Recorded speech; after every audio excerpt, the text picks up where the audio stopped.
You never see jolly, talkative space marines. You see brutes who shave their heads, flick cigars out of airlocks, making growling wisecracks and shooting various extraterrestrial entities in the face. So it shouldn't come as a surprise that your character in Game Lab's twin-stick shooter D.A.R.K is a Mohican sporting, overcompensating armoured individual with a penchant for large metal shoes and violence. It's just a shame that the game he inhabits is almost as plodding as he is. After a perplexing intro that sees your unnamed thug get pulled onto a space station when an asteroid hits his ship, you quickly find out that the place seems to only have one female survivor, having been the subject of a space zombie attack, presumably. D.A.R.K, for all its posturing, doesn't really have much of a plot. You're told to head for the escape pods, the woman runs off, and away you go, stomping around samey but well-modelled corridors and shooting baddies with your gun.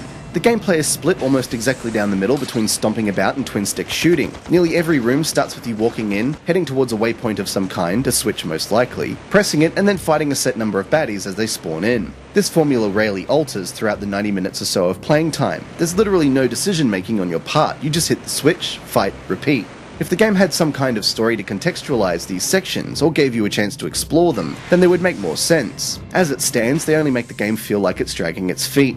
Things get a little better when it comes to shooting, with D.A.R.K using a semi-lock-on system that gets around most of the inaccuracy when using two small virtual joysticks. Why the developer thought putting a roll button just above the fire joystick though is beyond me, as you won't ever need to use it and it just gets in the way. Likewise, the weapon selection is handled very poorly, with the icons skirting around under your thumb so as to make specific choices in the heat of battle nigh on impossible. You won't need these other weapons like flamethrowers or lasers in any case, except for the mini-bosses that pepper the levels. The default gun packs infinite ammo and enough power to see off every foe you'll face with a few shots. D.A.R.K does look and sound good with a few tacky horror tropes like flickering lights and sudden noises enough to give quick shocks to this earphone-wearing, heavily caffeinated reviewer. But when the final curtain closes with an extremely lazy attempt at a cliffhanger, it's hard not to feel that this game was a missed opportunity to offer something a little different from the usual twin-stick games.